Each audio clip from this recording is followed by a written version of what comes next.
Hello, what's up everybody? So I wanted to create this Mailchimp tutorial because I totally wholeheartedly recommend Mailchimp if you're getting started with email marketing or an email newsletter. So it's free up to 2,000 subscribers. Voice crack there, we'll forget about that. And it's really easier to use than a lot of other email marketing systems. So it's pretty user friendly. It has this nice design. I love these little icons, but that's not all of why I like it, obviously. So in this tutorial, I'm going to be sharing the different components of how you can get started, send your first campaign, start your email list where your subscribers are actually going to sign up to, and then create a form where they can sign up and join your list. So let's get started. I'll also be sharing some of the other neat features in Mailchimp. Okay. So first things first, you're going to want to create a list. Right up here we got list, and that just means the list where your subscribers are going to subscribe to. So it's just kind of like a list of your subscribers. So I created a brand new Mailchimp account because I want to show you exactly what things are going to look like from your end if you're just getting started. My account is all cluttered and has a ton of stuff on it now. So I want to show you from a clean slate. Okay, so thank you Mailchimp for this nice little guide. So I'm going to click create list. Right now we're making our subscriber list where our subscribers are going to sign up to. So list name, you can call this anything you want. I think my main one is called the Nectar Collective newsletter because my brand name is the Nectar Collective. We'll just call this one test newsletter. Default from email, of course, you can just put whatever you want in here. I signed up with this email address for this new account, so I'm just gonna put that in there. I'll just put Melissa here. Sure, Melissa Griffin, the Nectar Collective, and then you just have to put a little reminder about how they signed up for your list. So you signed up on our website. Cool. And then right down here, now this is really important, contact information for your list. So I recently signed up for a P.O. box instead of using my personal address. So between you and me, before I didn't know that you needed to include legally your address in the emails. So I didn't. But now I know that it's a legal requirement to include your address in the emails that you send to your list. So I would run out and get a P.O. box unless you have some sort of office that you work from, a co-working space, anywhere where you can use that actual address. That would be great. I don't recommend using your home address for obvious reasons. There are some creepers out there. You don't want people to find out your home address. But using a P.O. box is great because it still allows you to put the address in there, but you don't have to put your personal address. So I signed up for a P.O. box and it was actually pretty dirt cheap. For about 6 months, it was $40. I don't know the math on that, maybe it was $7 or $8 a month, but that is pretty good. You can even sign up for, I believe, 1 month P.O. boxes if you're moving soon. You can sign up for a year. So there's lots of options to sign up for a P.O. box, but I definitely think it's a good investment in growing your email list and keeping your personal stuff private. And I'm going to show you in just a few minutes how to actually change your address. So if you did sign up already and you signed up with your home address, then I'll show you how to change it once you do get that awesome P.O. box. And then it's cool because people can send you letters to your business if you want. All right, so we are good. We're creating our first list. Save. Now, how freaking easy was that? You now have a list. Test newsletter. Beautiful. Okay, so get away. So here we're going to have manage subscribers is where all of your subscribers are going to be listed. So it's just going to basically say their name or their email address, whatever information you're collecting from them. You can also manually add subscribers. Now I wouldn't do this unless you have their permission to add them to your list, but you might want to import subscribers. So if you have a list of subscribers from a different email marketing system, then you can import them with like a CSV file, which is basically just a spreadsheet file. So that's where you would import them right there. Over here, we don't really need to talk about any of that stuff. And then stats, you can click this. If you click overview, of course, we have no stats right now, so I can't really show you much. But here you'll be able to see some statistics like open rate for your newsletter, what percentage of people open it, what percentage of people click the links in your newsletter, etc. So you'll have some neat stats to take a look at there. Now, sign up forms, if we click this is where you'll be able to create some sign up forms for your site. So if we go to general forms, let's just click that. Hey, little guy. Hey, general forms. So this is the link that Mailchimp gives you. So you could actually use this link. I'm just going to copy it and show you in a new window. Boom. So this is my sign up form. So if somebody signed up right here, then they'll be subscribing to Test Newsletter. And you know what? I'm actually going to do that just to show you that we have someone on our list now. Okay, so goodbye. And I'll show you that in just a few minutes. So we're back here on Mailchimp, but in any case, this link is something that you could use on social media if you want to tell people about your awesome newsletter that you are going to be sending out. Then you could send this link. You could also share it on your blog if you want to share it in a blog post. But just keep in mind that this is going to take people to a different website. So it does open in a new window. But you can design it here. So Mailchimp is freaking awesome because it's so easy to customize. Like I don't really collect last names, so I'm just going to delete that. And Mailchimp is nice. They have this delete field to make sure you actually want to delete it.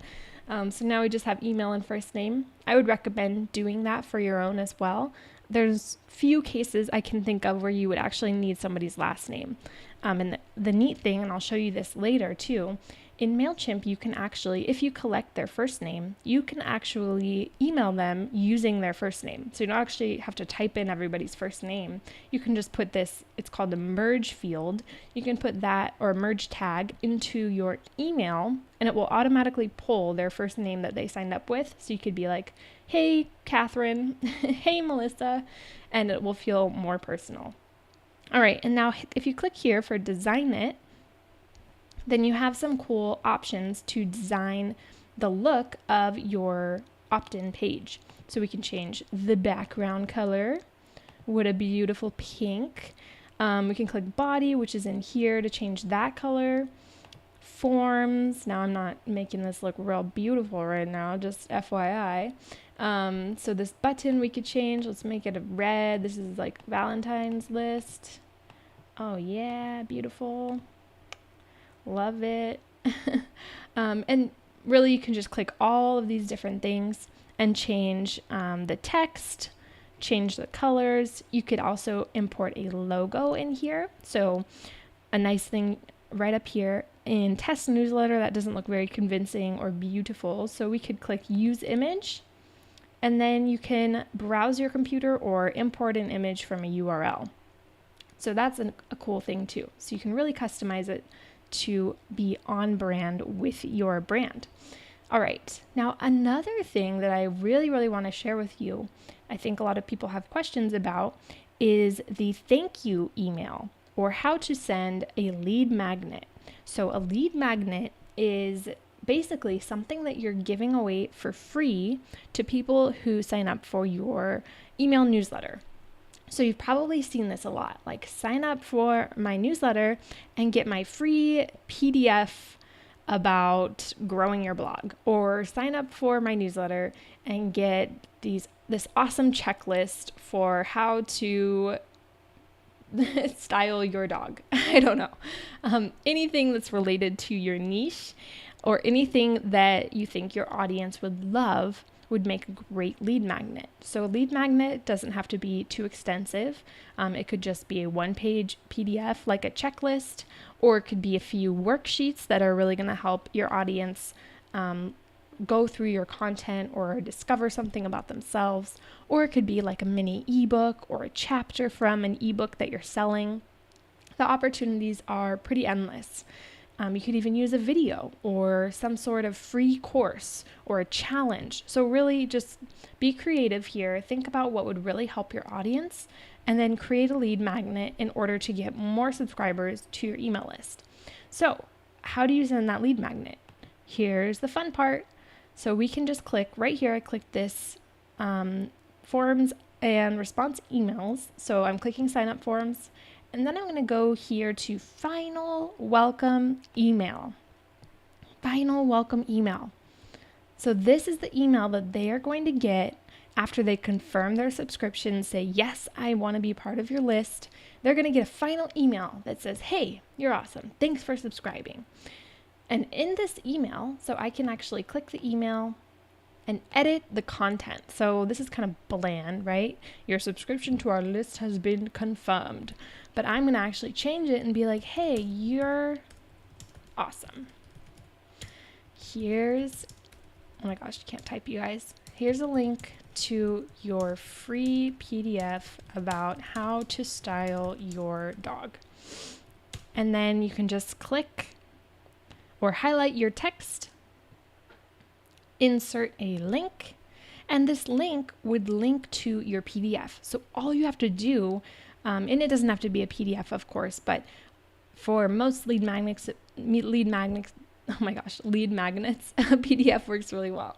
So you can just upload the PDF to your website and then get the link for that upload, that media file to your website, and then just copy that link right here.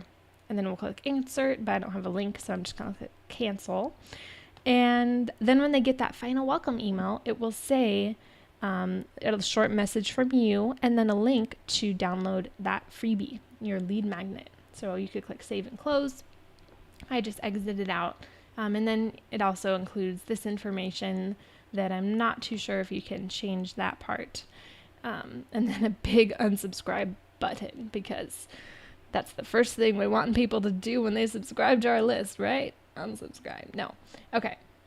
You can also change this stuff up here. So I don't know if I'd want people to see that they're part of the test newsletter list. That sounds kind of strange. So you could actually change this and include some sort of welcome message like, you're in, let's party. All right. Yes. So that could be your new subscription or your new subject for your welcome email. All right. So this is, of course, how to send your lead magnet. So we've done a lot already, you guys. We have customized your sign up form. Boom. Beautiful. Not really. And then we've gone to final welcome email. And then we've added a link to your lead magnet so that that's automatically going to be delivered to people who subscribe. And then you also, of course, want to make sure that this button is clicked. Forgot to tell you guys that earlier. What a disaster that would have been. So send a final welcome email. So that's basically just saying, send this email with my lead magnet in it. So we definitely want that to be checked. All right. So there's some other things in here that you can customize. I honestly don't use many of these things, but you can customize them if you want to. Okay. So we've customized our sign-up forms. We've created a list. So we are rocking and rolling right now, you guys. I'm first going to show you how to change your address, and then I'm going to show you how to send out your first campaign. Boom. So first, to change your address, remember we want to use a P.O. box rather than just your home address, because we don't want people to see your address when you send them an email. So you come up here to your name, and then you go to profile. And then we come here to settings and contact information. All right. So contact information, scroll on down and you'll see your address right here. So for most people, this is probably going to be your home address. So if you sign up for a P.O. box, you can just click edit contact information and then just change your address to whatever the new address is. So that's pretty awesome. And definitely I, again, recommend signing up for a P.O. box or using a business address rather than your home address. Okay. So we're actually almost done. You guys are amazing for listening to this ramble. I'm going to show you now how to set up a campaign. So a campaign basically just means your emails that you're going to be sending to your list. So for a lot of people, that will be your newsletters. So that's just kind of the lingo that Mailchimp uses. So I clicked campaigns. Now we don't have any campaigns yet because this is a brand new account. So I'm going to click create campaign. Okay, now I always do regular campaign. you could do something kind of cool, which is A/B testing campaign. A/B testing just means that they'll basically send out different variations of your email. So here are the different things you can customize to test the best subject line, email content, from name, etc., to see which one is open the most. So it will test it out for you, send it to a few people, see which one is doing the best, and then you can send the most popular one to all the other people. So that's what A/B testing basically is. RSS driven campaign just means that it's set up to send your email list a notification whenever you publish a new post on your blog. And it will send that content to them. So if you publish a new post today, it's going to, and they're subscribed to this RSS campaign, then they will get an email whenever you post a new blog post. But I honestly don't ever use these three. I only use regular campaign, my bread and butter. So I'm going to click select right here. So regular campaign is just basically your regular old newsletter. Okay, so send to entire list. Great. And the reason, if you're like, what? Why is there 0 recipients? I thought she subscribed. The reason for that is because I have to confirm my subscription in my email. So I can do that later. But once I do that, then we'll have 1 recipient here. But I'm just going to show you how to do this anyways. Okay, so test newsletter. Now you can send it to an entire list. You can send it to a segment of your list, so a certain part of your list. You can send it to a group, which is also just another part of your list. And then paste, I don't know what this is. Just being real with you. Okay, so I'm going to send it to my entire list because I generally do that. If I wanted to divide people up, I usually just create different lists because I don't find groups or segments to be too intuitive. When you're at the point where you need to divide people up into groups or segments, I would recommend upgrading to a different service. So Mailchimp is great for if you're getting started with your email newsletter, but when you're trying to get a little more fancy and use things like this, then I would just recommend upgrading to a different service. Okay, so send to entire list. Next. Now, name your campaign. So this is just for, it says right here, even internal use only. So this is just kind of a way for you to identify it. So I usually just put the email subject line right here. So I just put the same thing here as I do right here. So I'll just put, hey, welcome to your first newsletter email. And I'll just copy and paste that here. Obviously, your subject line is really important. You want to use something that will entice people, grab people, and interest people, and really speak to them on some level where they want to actually open your email. Because I'm sure you, like me, get tons of emails in your inbox every day. So we want to make sure that your email stands out. So this is not too convincing, but we'll run with it today. I would probably use something a little bit more interesting if I was actually sending this out. So from name, so this is the name they're going to see in the from field, and this is the email address they're going to see in the email address field. Okay, so we go down here. Now you can actually link it to your Google Analytics. So you just kind of have to set that up, but it's cool because if you do that, it will give you this funky looking title, but you can actually look in your Google Analytics and find this and see how many people visited your website after visiting your newsletter. So say there's a link in your newsletter that links to your website, then that's a great way to see how many people actually clicked over from your newsletter to visit your website. Okay. Now there's these other things like auto tweet after sending, auto post to Facebook after sending. I don't really recommend these. You could do these if you're in the beginning stages of your newsletter. That might be a good idea to get people noticing you and interested in you. But once you've grown your newsletter a little bit, I wouldn't do these because you definitely want your newsletters to be for subscribers only. You don't want to get people to sign up for your newsletter and then tweet it out to all your followers, because then it's not exclusive anymore. So maybe the first or second time you send your newsletter, you can share it to your social media just to show people like, hey, look how awesome I am. Look at this freaking amazing newsletter I just sent out. you should be subscribed because I'm not going to be sharing this on Twitter anymore. So that's kind of one thing you can do. But in general, I don't recommend doing that. Okay, now we're going to click next. And now, oh my God, I made a mistake. Oh, enter a value less than 50 characters. Hey, you created that name, Mailchimp. All right, so I'm just going to delete some of that. Okay, next. Now the fun part. We are going to design what your newsletter is going to look like. And luckily, Mailchimp is so kind that they create some awesome templates where you really don't have to do any coding or anything crazy. It's really simple, drag and drop to create your email newsletter.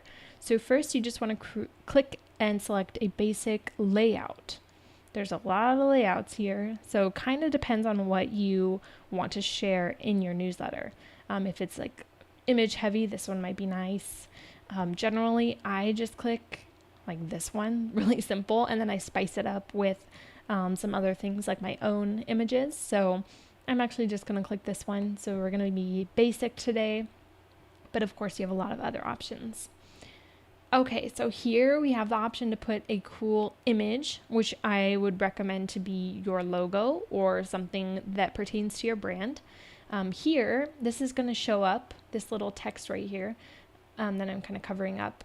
That will show up in somebody's inbox. So it'll kind of appear right next to the subject of your email. So you do want this to be some sort of enticing thing or a little bit descriptive about what's inside the email. You definitely don't want to leave it as use this area to offer a short preview of your email's content. Definitely don't do that. We're not noobs here because we are watching this tutorial and learning how to be awesome. So I'm actually going to change this just to show you this email contains awesomeness. Cool. All right. So you might want to be a little more descriptive, but hey. So we could put an image in here. And then down here is going to be the content of your email. So you could write like a little greeting, some sort of personal message here.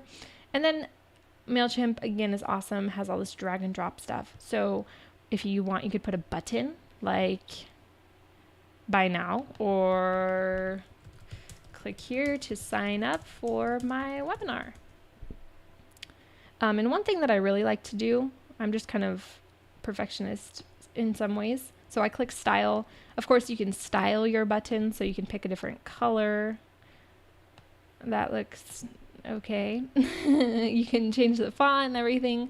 But one thing, where is it? It's under settings. Okay. So I like for buttons to be the full width. That's just my personal preference. Okay, so full width button, and then of course you can link the button. I didn't show you guys that, but you can put a URL here. So obviously, if you're creating a button like purchase this product or sign up for this thing, then you'll want to put a URL there. You can also put things like an image. So maybe you want to just put a straight up photograph or something right there. That might be nice, or an image group, social follow. So that could just be your links to encourage people to actually follow you on social media. You can even put a video. I did not know that. I wonder if I've never seen that. You guys are like, what? She doesn't know what that is. Okay, so you could also put let's see, a divider. I like to put dividers in just to kind of break up all of the stuff that I put in my emails. So that's kind of an option for you too. But the options and all the stuff here is kind of endless. So it's really just dependent on what you need for your email. And then the cool thing is that you can click design up here. And it's really easy to actually design the way your email looks. So you can click page. Right now you can see it has a light gray background. Maybe I want the background to just be all white. So I'm actually just going to click this one. So now it's all white, nice and bright. Text color, so that's like the color of your font. You can change the font. Let's just be crazy and do Comic Sans. Don't use Comic Sans, you guys. And really just totally change the design of your email. And of course, there's all these different things that you can change as well. So it's really up to you what it looks like. I would definitely encourage you to use on-brand colors. The same colors that you're using on your blog or on your website or your social media. using the same logo so people can easily identify you, and then really just trying to stay on brand with the rest of your newsletter. Now, one thing I want to point out is right down here, Mailchimp automatically includes your mailing address. So that's that address that I've been telling you about, your P.O. box. So it's illegal to delete that. You need to keep it in there. Whoops. All right. You need to keep your mailing address in there for legal purposes. So this is where your address, you can't see it. It will show up in the actual email. This is called a merge tag. But that's why you want to sign up for a P.O. box so that when people do see your address, it's not your home address. You could also delete like the monkey rewards. I think that's what they're called. I don't usually keep those in there. Okay, and then one last cool thing I want to show you. We're going to come back here to this greeting section. So I'm going to actually change this, and I'm going to say, hey, and I want to put the recipient's name. So right here, we're going to come to merge tags, and this only works if you're actually collecting their first name. So merge tags, first name. Hey, F name, what the heck? So the cool thing is that this is going to be replaced with the person's name. So if their name, like mine, is Melissa, it will say, hey, Melissa. So you could use that anywhere in your email, and that'll really spice it up and make it feel more personal. All right, so I'm going to save this, and let's just pretend this is an awesome newsletter. We're ready to send it out. So now we're going to click next. Boom. So we are here. We are all set to send. I actually had to go through and add myself to the list because apparently you cannot send a newsletter if you have 0 recipients. So we're all ready now. We have our subject line. We have the list that we're going to be sending to and all this other good stuff. So now we can either click send, which is going to immediately send it to your list, or you can click schedule. So if you want to do these in advance, you can actually schedule it for a future date. So that's pretty cool too. Okay, so I'm not going to actually send this because we don't really need to send it. We don't have anyone to send it to. So I'm going to go back here to our main Mailchimp area, and I'm going to show you one last thing. So I'm going to show you automation right up here. Now, automation is a paid feature. So you're actually going to need to pay to use this feature. But once you feel comfortable with your newsletter, you might want to start adding some things that are automated, and it's worth it to pay for it, in my opinion. So things that you could use automated emails for are, for example, if you wanted to sell a course that is called a drip course. So what that is that you're dripping the content out. So you're not sending it all at once. You're basically just sending the email or the content in your course every day or every few days over the span of like 2, 3, 4 weeks. So drip email courses are a great way to get started if you want to launch an e-course. So you can create your content and then use automation in Mailchimp to basically set which days those emails should be sent out after somebody is added to a certain list. So let's say they are added to the e-course list, then on day 1, 3, 7, 10, they're going to get an email from your course. So you can set all that up with automation. Now, of course, you could do that for a free course too. So maybe you have a free course that somebody gets for subscribing to your list. So the same thing applies. They're just going to get emails on certain days after they subscribe to your list. So automation is a kind of more advanced feature, but it can definitely help your blog or your business if you're trying to make more sales or grow a more trusting audience, people who feel like, oh wow, she has a lot of expertise on a certain topic. So definitely automation can be a good feature in the future once you get a little handle on your newsletter and on the kind of message that you want to send. All right, so that's automation for you. And that's pretty much Mailchimp for you too. So we covered your lists, how to set up a new list, how to set up a subscriber form. And then we talked about campaigns, which are your newsletters or your emails that you're going to be sending out, how to design and send one of those. And I also showed you how to change your address so that you're not sending people your personal home address. We definitely don't want that. All right, now let me know in the comments if you have any questions. I hope that this tutorial was clear for you and easy to understand, and I hope I wasn't a quirky mess. I know it can be a little quirky sometimes, so thank you for hanging in there with me. All right, guys, have an awesome day, and good luck sending your campaigns on Mailchimp. See you later.